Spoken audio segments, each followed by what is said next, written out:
So nothing sends a message of non-care quite like non-communication.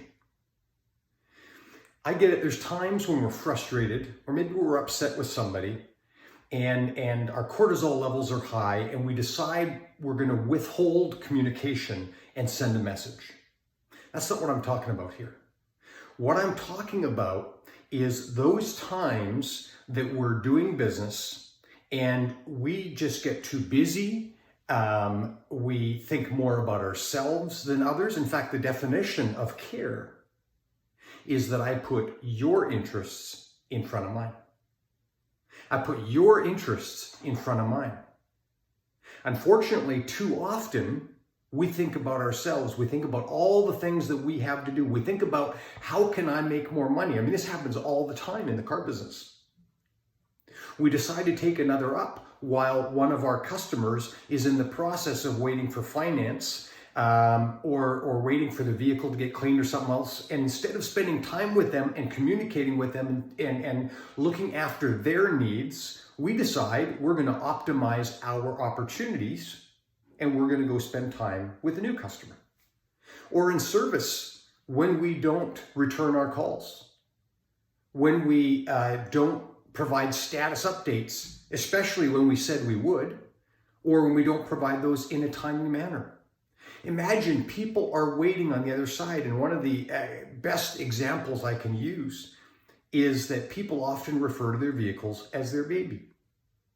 Would you really take your child to a clinic, have them take them behind closed doors where you can't see what's going on, and then just sit there wondering? Some of the greatest demonstrations of care is when people proactively communicate. Now, Ritz-Carlton has a saying that they try to look after the unspoken needs and wants of customers. Now, you could say, hey, whoa, don't use a Ritz-Carlton example. Ritz-Carlton is able to charge many hundreds of dollars for a night stay in a hotel, way more than the average hotel. Obviously, they can afford to provide extra service. Hold on a second.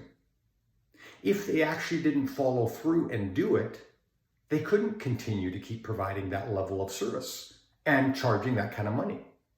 So what came first, the chicken or the egg? Is it providing the service or is it the charging of the dollars? Let me suggest that if you provide the level of service, you can charge more. Why? Because you're providing a better experience and customers will come back and people will pay for better service. But the point of communication is this.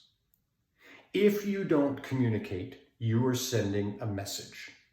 And if that's the message you want to send, then great. If that's not the message you want to send, if you really want people to feel like you care, then communicate with them.